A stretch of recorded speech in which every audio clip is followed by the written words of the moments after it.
Udah. Bismillahirrahmanirrahim. Assalamualaikum warahmatullahi wabarakatuh. Eh, Salam sejahtera buat kita semua dan selamat pagi. Pertama-tama saya ucapkan terima kasih pada KMMPI dan KNT yang mengundang diskusi hari ini. Ketika diberikan surat itu, waktu saya mepet sekali sebetulnya, tapi saya berusaha mencari informasi terbaru, ya. Karena kemarin juga saya harus memberikan materi di Indef gitu ya, dalam rangka menanggapi studi Indef tentang dampak kenaikan BBM terhadap kesenjangan dan kemiskinan nelayan. Saya tadi berterima kasih sekali dengan paparan yang pertama dan kedua ya, terutama dari Pak Tony tadi itu sudah menerangkan secara lengkap ya, tentang bagaimana itu sedimentasi dan kaitannya dengan pasir laut. Saya sepakat semua itu Pak Tony, jadi clear ya soal sedimentasi dan pasir laut tadi, dan begitu kesimpulannya saya kira saya sepakat juga. Saya pada kesempatan ini sebetulnya karena beberapa hal tadi sudah diuraikan oleh pembicara pertama dari Pak Tony dan juga Mbak siapa yang kedua ya, saya kira saya akan hanya melengkapi beberapa hal yang hari ini masih kita perdebatkan ya. Bahkan ada tulisan di Kompas tadi, Pak Profesor Alex Retra Ubun menyebutnya sebagai tragedi negara kepulauan. Jadi kalau kata beliau bahwa kalau itu akan membersihkan ekosistem, itu keliru sekali, rasional.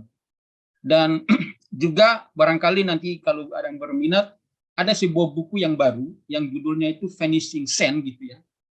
Itu sebuah buku yang menulis tentang hasil investigasi bisnis pasir laut di seluruh dunia. Saya sudah share juga ke teman-teman KMMPI ya, dan juga Mas Dani.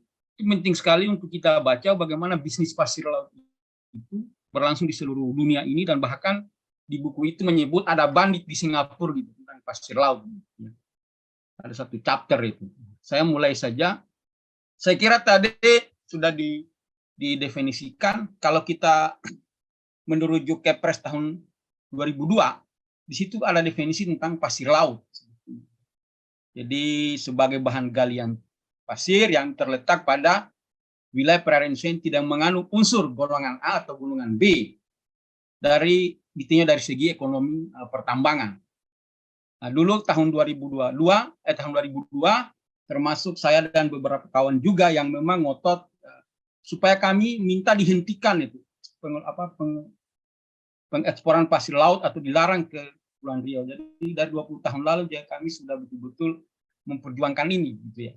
Nah, kemudian itu tadi saya kira Pak Tony sudah menerangkan perasa hasil tadi, saya ulangi lagi. Kemudian itu pelarangannya waktu itu adalah ada SKB 3 Menteri, ya. Menteri Perindustrian Perdagangan, Menteri Kelautan dan Perikanan, Menteri Lingkungan Hidup tentang penghentian sementara. Lalu kemudian ada Kepresnya waktu itu dah dipertegas dengan Undang-Undang Pengelolaan Wilayah Pesisir dan Pulau-Pulau Kecil di pasal 35. Jadi sebetulnya kalau kita lihat PP yang sekarang ini sebetulnya hanya memfungsikan kepentingan daripada negara dan pemodal yang memang bisa menimbulkan perampasan atau ocean grading di wilayah pesisir demi akumulasi kapital, karena besar sekali. Saya ada perhitungan yang saya coba berikan ya. Nah, saya kira seperti itu. Ini ada beberapa pasal yang saya kira perlu kita perlihatkan. Sebetulnya pasir laut ini juga di Kementerian ESDM juga di Minerba dan PNBP-nya Kementerian ESDM juga ada izin usaha pertambangan pasir laut, dan mereka mengeluarkan izin itu walaupun oleh Kementerian Keuangan dikatakan bahwa kontribusinya kecil. Itu saya kira di sana kan di PNBP-nya Kementerian ESDM itu dia sebut ada pasir kuarsa, ada pasir besi, ada pasir laut gitu. Ada dia golongkan sebagai pertambangan golongan C. Nah, di sini nampak seolah-olah ada semacam konflik kepentingan atau perebutan lahan antara Kementerian SDM dan juga Kementerian Kelautan yang mencoba untuk menaikkan di PNBP-nya Kementerian Kelautan juga di PP 85 2021. Itu juga ada aturan itu gitu. Bahkan kalau di situ disebut di PP 85 2021 itu kalau dijual dalam negeri PNBP-nya itu 30% dari harga, kalau dijual di luar negeri atau diekspor itu 35% dari harga. Lain lagi kalau di Kementerian SDM itu ada lagi angkanya begitu. Jadi ini semacam tidak ada koordinasi kenapa bisa terjadi seperti itu. Kemudian ada juga pasal-pasal yang menurut saya kontradiksi, misalnya pasal 3C, alur laut Kepulauan Indonesia dan sebagainya. Ini lantas yang disebut alur laut itu yang mana gitu. Jadi tadi Pak Tony itu sudah menjelaskan itu ya. Karena memang selama ini kan sedimentasi itu penyebabnya bukan di hilir sebetulnya, tapi di hulu. Coba aja kita ke Delta Mahakam, jauh saja jauh lah, Teluk Jakarta yang 13 sungai itu. Itu kan penyebabnya di hulu. Ya. Di hulu hutannya sudah habis, kalau di Kalimantan ada tambang, ada perkebunan sawit dan sebagainya, kemudian memicu sedimentasi tadi. Kalau Delta Mahakam itu ya tinggal setengah meter kalau kita jalan itu, cetek sekali di muaranya. Itu sebetulnya yang menurut kalau kita baca PPT-nya Pak Tony tadi, itu yang harus dianu Pak Tony ya, diambil. Tapi apakah itu yang mau dibeli Singapura? Kan enggak. Singapura tidak akan membeli kriteria seperti itu, karena dalam buku yang baru tadi ini, Finishing Sand itu ya, dia sebutkan ada kriteria pasir laut apa, ciri-cirinya ada di situ di buku itu, kriteria yang dibeli untuk reklamasi. Dan dalam tadi Pak Tony juga mengingatkan, reklamasi itu problem juga itu, karena nanti bisa merubah garis pantai, merubah akibat harus menyusur pantai berubah, dan juga bisa menimbulkan abrasi. Kemudian ini saya sebut ya, ada tumpang tindih rebutan sumber daya. Jadi memang kalau di KSDM itu kan ada Undang-Undang Minerba, di PP 96 2001. Jadi dia juga dia menerbitkan izin usaha. Ini datanya di KSDM. Jadi mereka juga menerbitkan sebetulnya. Jadi jalan, tapi memang ini tidak diekspor. Tapi untuk kebutuhan dalam negeri, saya kira termasuk reklamasi itu. Ya, jadi ini ada data ini mungkin belum pernah kita lihat ya. Jadi sekarang saya tidak tahu apakah ada koordinasi ya antara Kementerian KKP dan Kementerian Pertambangan, terutama Dirjen Minerba, karena ini akan bisa menimbulkan masalah baru juga dalam konteks PP ini, karena dia punya aturan juga dalam rangka PNBP. Ini sama-sama PNBP, jadi kadang-kadang kita di negeri ini kan rebutan-rebutan kayak gini biasa ini. Tapi kan yang ujungnya siapa yang untung nggak tahu. Nah, saya ingin menampilkan data dari buku Finishing Sand tadi. Ini adalah negara-negara di dunia produksi ini bukan hanya pasir laut ya. Ini termasuk pasir darat begitu. Jadi yang paling besar sebenarnya Cina. Tetapi kalau kita bicara importirnya dengan angka tertinggi tadi juga sudah disebutkan, memang yang paling besar ya dari buku tadi juga buku baru itu adalah memang Singapura. Singapura yang paling banyak mengimpor pasir di dunia. Nah, ini ada kenapa kemudian muncul data ini? Karena memang sejak dihentikan 2002, Singapura itu kan tidak punya pasokan lagi. Walaupun barangkali ilegal ada itu yang masuk ke Singapura. Tetapi dia kemudian mengalihkan kepada 5 negara ini. 4 negara dan ada negara lain di dunia. Pertama di Kamboja, lalu Vietnam, Malaysia, Myanmar, Filipina, dan negara lain. Tetapi ke negara-negara ini seperti Kamboja, Vietnam, Malaysia, dan Myanmar tiba-tiba menghentikan, termasuk Filipina. Terakhir Malaysia itu 2009, karena ternyata akibat eksploitasi pasir laut di negara-negara mereka itu menimbulkan dampak lingkungan yang luar biasa. Di Sungai Mekong misalnya di Myanmar, kalau saya baca datanya itu, ini dari jurnal internasional yang diberikan oleh Lam dan kawan-kawan. Jadi di Kamboja juga seperti itu, sehingga mereka ketiga negara Kamboja dan Vietnam, Myanmar ini menghentikan 2000. Malaysia 2011 dan juga Filipina akhirnya menghentikan. Nah, pada saat itulah kemudian terjadi lobby-lobby ke Indonesia supaya membuka lagi Indonesia untuk pasir laut. Tapi waktu itu Menteri Kelautan dan Perikanan yang kalau tidak salah Bu Susi itu menolak, tidak mau membuka izin pasir laut.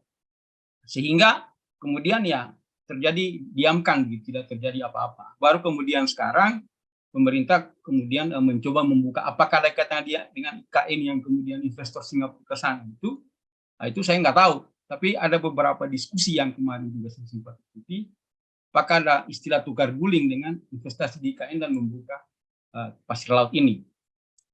Kenapa Singapura mengimpor pasir? Karena memang tadi sudah dijelaskan juga ya, negara ini adalah negara yang sangat besar sekali, karena dia punya rencana dari tahun 1965 sampai tahun 2030 dia akan memperbesar luas daratannya sampai 30%. Itu dia akan memperluas daratannya sehingga dia ingin membutuhkan lagi bahan baku itu untuk memperluas daratan tersebut. Nah, ini data-data 2016 ketika di Indonesia dihentikan, tadi sudah juga saya sebutkan. Nah, ternyata di dalam bisnis pasir laut di Singapura itu ada jaringan memang yang bermain secara internasional. Jadi contoh misalkan jaringan bisnis yang bermain di Singapura, baik legal maupun ilegal.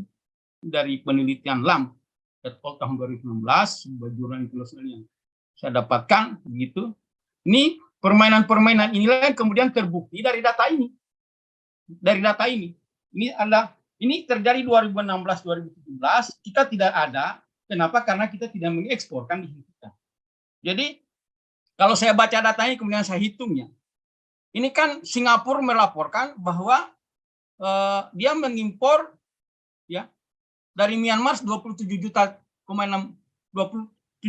juta ton metrik ton tahun 2016 tahun ini. Ya 2007 sampai 2016. Tetapi yang tercatat di Myanmar dia sebut hanya 2,2. Begitu pula dari Kamboja dan yang disebut di Singapura 80 juta metrik ton, ini yang dia lapor di Kamboja. Ini artinya ada apa? Ini ada ilegal dan ada mafia di sini permainan. Jadi seperti ditulis dalam buku Financing Sen itu. Jadi saya juga sudah share ke Mas Dani dan teman-teman PMP. Ada mafia di sini yang bermain seperti dalam jaringan ini. Jadi ada, kalau istilah di buku itu, ada bandit fasir di Singapura begitu. Nah, setelah saya hitung, ternyata selisihnya itu besar sekali. Jadi selisihnya ini dari 27 menjadi 25 juta dan 7 juta. Saya kemudian menggunakan harga pasir laut yang pernah saya baca itu adalah, saya nggak tahu sekarang, kemarin ada yang bilang $21, tapi harga 2017 itu sampai 2017 itu $7,5. Jadi kalau kita $7,5 Singapura, jadi kalau kita hitung angkanya, para mafia ini bisa mendapatkan rente ekonomi sebesar ini dari Myanmar dan dari Kamboja. Jadi kalau di total sekitar 772,35 juta dolar Singapura. Ini baru beberapa tahun saja. Itu artinya mafia seperti ini, permainan mafia atau bisnis rente ekonomi seperti ini juga terjadi sebenarnya di Indonesia. Hitungan saya di bawah ini seperti contoh. Ini fakta saya ambil dari jurnal, saya coba hitung ulang dan memang kejadian. Ini baru menggunakan angka 7,5. Tapi ada yang bilang, saya tadi pagi baca di media, di Kompas, di media bahwa ada sampai sekarang harga sampai mau $21 katanya ke Singapura. Wah, itu lebih gila lagi angkanya ini kalau terjadi. Nah, ini data dari yang ilegal ya dimainkan para jaringan ini. Ya, bahkan di buku itu disebutkan bahwa yang paling sadis itu katanya di jaringan pasir laut di dunia itu ya di India dan di Maroko begitu. Ini data yang juga penelitian dari Supro Haryono ya. Ini yang kutip Bappenas. Tahun 2002 mencatat bahwa nilai pasir laut ke Provinsi Riau itu tahun 2002 itu mencapai 27 miliar US dollar. Sekian atau sekitar 153,6 triliun. Ini data dari Bappenas yang penelitian dikutip oleh Bapak Supri Haryono ini 2004. Dan menariknya, data yang 27 atau 153 triliun ini hanya bersumber ini adalah bersumber dari pasir legal. Bersumber dari pasir legal. Jadi 3-5% saja. Artinya ada 2-90% itu ilegal gitu ya. Jadi ini gila kalau kita prediksi. Lalu kemudian saya mencoba menggunakan dulu tahun 2004 kami bersama Dr. Suhana, kawan saya juga dosen. Kita pernah menghitung, ini saya pernah share ini datanya ke teman-teman KNTI dan KPMPI. Kita pernah menghitung bagaimana sih sebetulnya perburuan rente ekonomi pasir laut itu dan berapa broker mendapatkan keuntungan dari bisnis itu. Ini saya asumsinya seperti ini yang kita perhitungkan tahun 2002. Kemudian saya coba 2023. Nah, ini asumsinya statistik ekspor pasir Riau April sampai Desember 2000. Waktu itu 20 tahun yang lalu kami hitung. Faktor konversinya satu meter pas itu berharga $1. Kita asumsikan waktu $1 dengan harga dolar Singapura waktu itu 5.600 tahun 2002. Ini kurs tengah. Dan kami menggunakan data investigasi Tempo 14 Oktober 2021 halaman 70. Semua angka ini adalah hasil pembulatan dan laporan Asia Time Online 2003 yang memperkirakan bahwa broker pasir laut Indonesia, aparat KP dan para elit Jakarta itu mendapatkan $1,5 per meter kubik. Ini laporan Asia Time Online. Jadi dengan menggunakan asumsi ini, basis data ini, kami waktu itu menghitung dan saya tampilkan ulang dengan kami. Ini seperti ini. Ya, jadi ada yang legal dan ada yang ilegal. Jadi per hari itu yang diekspor ke Singapura itu 0,93 juta kubik, 93 juta meter kubik. Jadi setahun itu sekitar 334 dan yang ilegal sekitar 296. Ini perhitungan waktu itu ya. Kita coba karena ternyata dari asumsi yang dipakai tadi, ternyata para broker itu dia mendapatkan lebih besar 60% dibanding yang harusnya memang di-store oleh Indonesia misalnya begitu. Kalau dia 1,4 juta, kalau ini 0,9, lebih besar 60%. Nah, jadi waktu itu kita publikasikan data ini memang sudah lama, tapi saya coba tampilkan ulang. Apakah ini dengan harga $1 waktu tahun 2024 ini. Jadi begitu besarnya pendapatan dari para broker dibandingkan pendapatan yang harus di-store ke negara, lebih besar 60%. Nah, jadi coba bayangkan yang ada 6,5 triliun, kalau dirupiahkan ini cuma 4,9 triliun. Kemudian saya coba proxy, bagaimana kalau legal yang legal saja tahun 2003 itu kita menggunakan harga, kita menggunakan asumsi data 2002. Asumsi data 2002 itu artinya data masih 0,93 juta ton per hari. Ini kalau waktu itu masih sekali 2002 itu, ini perhitungan. Tapi saya menggunakan angka sekarang $7,5 Singapura per meter kubik. Ternyata angkanya lebih besar. Dan broker bisa mendapatkan 40 triliun per tahun. Jadi memang ini suatu bisnis yang besar. Ini adalah hitungan-hitungan secara matematik, ya secara sederhana sebetulnya. Tidak pakai permodelan. Kalau kita permodelan mungkin bisa lebih canggih lagi. Waktunya nggak ada. Jadi kita bisa hitung berapa sih harusnya yang masuk ke negara. Tetapi dari perhitungan-perhitungan seperti ini, tentu orang berpikir, oh besar sekali duitnya. Tapi jangan salah, bagaimana kerugiannya kalau ini sudah terjadi. Saya kemudian dengan asumsi-asumsi ini saya membuat perhitungannya seperti ini. Jadi kalau kita lihat angka-angkanya seperti itu. Jadi berdasarkan perhitungan setiap tahun volume ke Singapura itu sebenarnya 730. Itu sekitar tahun 2023. Yang legal saja 344,8. Itu hitungan kami. Jadi diperkirakan pendapatan 1,8 triliun, sementara ilegalnya 2,21 triliun. Jadi ini yang masuk ke para broker tadi. Jadi lebih besar 60% dari ASEAN Time itu dia sudah melaporkan itu online gitu ya.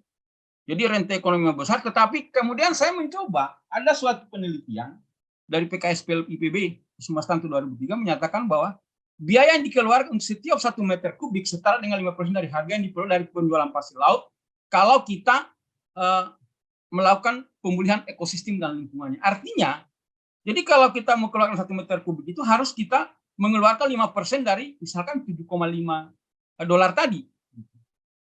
Artinya sekitar 0,035 per meter kubik. Jadi kalau kita hitung dengan angka sekarang, dengan katakanlah kita asumsikan produksi setahun tahun 2022 itu sekitar 344,8 juta meter kubik. Artinya setiap tahun negara harus menyediakan duit 1,57 triliun per tahun untuk merenovasi, memulihkan ekosistem dan lingkungan. Dari mana sebesar itu? Hanya untuk di Riau saja misalnya, di Kepulauan Riau saja. Kan tentu ini menjadi problem gitu ya. Sementara orang menikmatinya tidak ada yang dikembalikan pada masyarakat gitu. Nah, ini hitungan-hitungan yang coba saya hitung dengan menggunakan data-data dari jurnal, dari beberapa sumber yang kita proyeksikan bahwa dampak ekonomi, rente ekonomi yang dan perburuan rente di situ besar sekali. Gitu ya.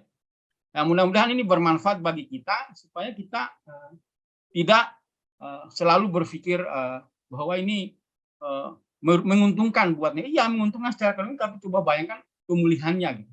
Bayangkan Pulau Nipa aja kan sekarang sudah bagus ya. Tadi juga Pak Tony sudah menjelaskan secara detail. Pulau Nipa itu kan sampai di reklamasi itu membutuhkan biaya 80 miliar rupiah dari APBN. Jadi begitu besarnya Pak Tony, dan Pak Tony tadi sudah mengingatkan kan, reklamasi itu kan tidak selamanya jelek. Iya, kalau Nipa tidak direklamasi, hilang batas negara, betul itu sepakat Pak Tony.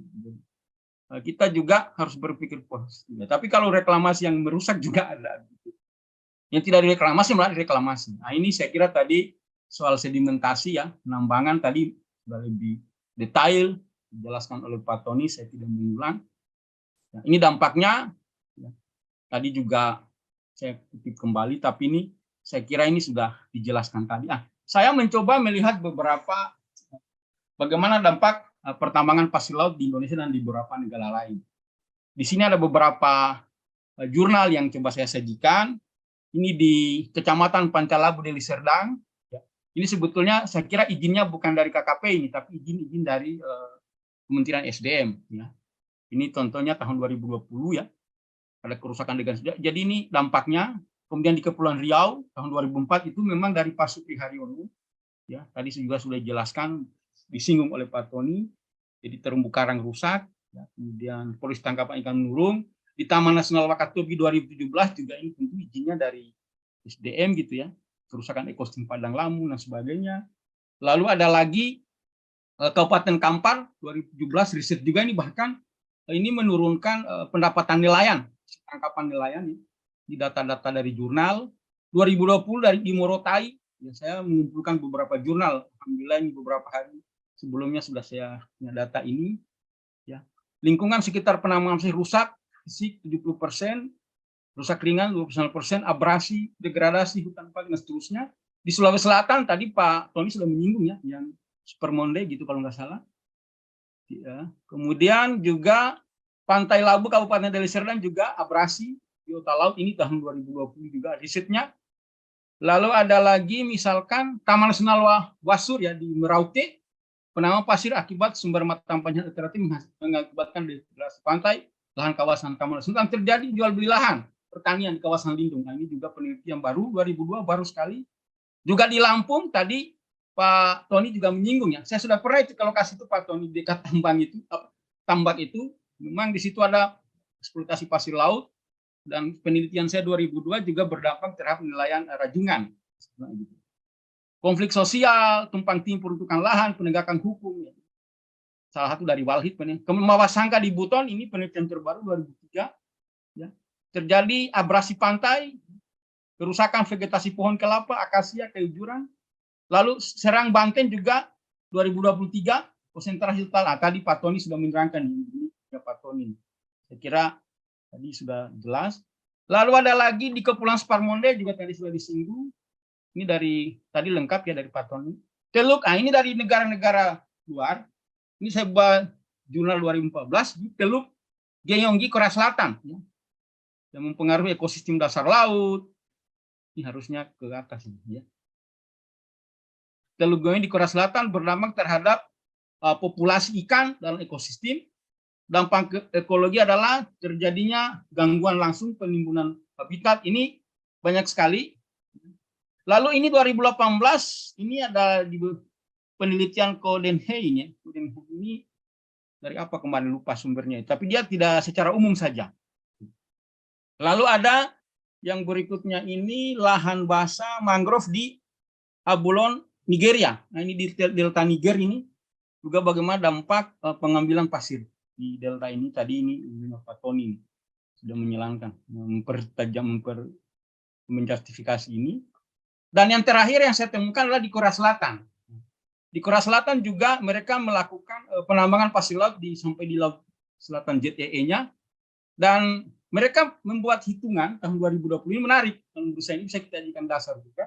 Ternyata kalau 1% naik erosi pantai akibat penambangan pasir laut, ternyata dia mengeluarkan 0,09 juta ini angkanya. 0,09 bukan dolar ya, 0,9 dolar atau 100 apa Korea itu, won Korea gitu. Jadi angka-angka ini kalau misalnya dia dieksploitasi itu pasir laut akan membutuhkan biaya untuk pemulihan lingkungan. Ini penelitian di Korea. Lalu ini secara global tadi juga barangkali sudah dijelaskan ke bicara kedua ya. Bagaimana dampak lingkungan terhadap eksploitasi pasir laut ini dari segi fauna, flora, tanah dan soil ya. Ini saya ambil dari jurnal internasional yang dipublikasi Philho tahun 2021. Ini ada ya dampaknya secara global. Jadi kalau kita lihat dari situasi ini memang secara ekonomi dan secara politik memang sekarang sudah masuk dalam ranah ekonomi politik sebetulnya. Jadi apakah memang ini dalam kepentingan ekologi atau ekonomi atau kepentingan apa? Kalau kita bicara apakah ini mensejahterakan, pertanyaannya kan sederhana sebetulnya. Bisnis pasir laut ini sudah berlangsung dari tahun 60-an atau 70-an, 76 tepatnya, sampai sekarang, sampai 2002. Saya sebenarnya tadi, kalau masih ada waktu kemarin, semalam, saya mencoba mengambil bagaimana melihat angka kemiskinan di Kepulauan Riau, karena Riau pulau-pulau kecil ya bisa kita jadikan acuan, lalu kemudian ketimpangan. Mas Dhani pernah juga diskusi 2 hari lalu bicara ketimpangan. Apakah kalau timpang dan kemiskinan di sana masih tinggi, berarti kan nggak ada korelasinya dengan tahun 2022 itu, 2002 lalu atau 20 tahun lalu eksploitasi laut meningkat kesejahteraan. Karena kita harus tahu bahwa di Kepulauan Riau itu bukan hanya pasir laut yang dieksploitasi yang menyebabkan sedimentasi, tetapi ada bauksit, ada mangan, begitu ya. Yang itu kalau kita terbang naik pesawat, itu pulau-pulaunya sudah gundul. Kemudian satu sebenarnya yang terlupakan, yang tidak pernah diungkap, yang juga kami tulis dalam policy paper kami 2020 itu adalah bahwa selain pasir laut di Singapura itu adalah batu granit. Batu granit dari Pulau Bintang kalau nggak salah. Kita jadi batu tinggal granit ngasih akunnya aja. Ini boleh saya lanjut? Ada yang bicara? Oke. Jadi selain pasir laut juga sebenarnya ada batu granit yang diambil dari Indonesia untuk reklamasi di Singapura itu tidak pernah diungkap itu. Tapi ada datanya, saya juga sudah kasih waktu kajian kami. Saya kira hal-hal seperti ini kan tentu ini menjadi catatan bahwa dalam bisnis pasir laut tadi sudah disebut oligarki atau lagi mafia di sana. Nggak tahu mafianya dari Indonesia, tapi kalau kita baca kasus Kamboja dan Myanmar itu mafianya di Singapura juga. Kalau di buku Vanishing Ocean itu dia sebut ada banditnya di Singapura itu yang tentu yang bermain untuk mendapatkan rente ekonomi tadi, ya, melalui broker-broker mereka yang mirip petrol apa dulu itu yang minyak itu kan, mirip-mirip seperti itu Mas Dhani. Jadi ada juga permainan seperti ini yang membuat bisnis pasir laut ini memang bisnis yang menggiurkan. Tetapi kalau kita menggunakan data penelitian ternyata pemulihannya lebih besar angkanya dibandingkan eksploitasinya. Nah ini saya satu contoh, tadi Pak Tony sudah menyinggung juga ya, ini Pulau Nipa yang sudah direklamasi 80 miliar. Itu dulunya tinggal satu pohon ini. Jadi tahun 2005 saya pernah ikut pelayaran kebangsaan ke Pulau Nipa bersama kapal perang. Dulu waktu itu tinggal satu pohon mangrove atau pohon mangrove di tengah-tengah ini, nggak ada pulaunya. Habis pasir lautnya. Hampir batas negara kita hilang. Sekarang sudah direklamasi dengan biaya yang cukup besar, ya, tetapi diambil dulu tidak ada yang tahu berapa biaya pasir laut yang dibawa ke Singapura dari pulau ini. Ya. Lalu ini catatannya kasus Pulau Nipa dari buku, saya ambil dari buku itu bahwa Chris Milton mengatakan bahwa pengerukan di dekat perbatasan Singapura Indonesia, Pulau Nipa menghilang di bawah air tahun 2003 dengan hanya beberapa pohon palem yang menandai, tinggal pohon palem. Dan ini menyebutkan tahun 2005 terdapat 24 buku kecil hilang. Ini juga tulisan dan diperkirakan akan terjadi lagi kehilangan pulau di Indonesia. Saya kira itu beberapa catatan singkat saya untuk melengkapi yang pertama dan kedua. Dan terima kasih dari moderator. Assalamualaikum warahmatullahi wabarakatuh.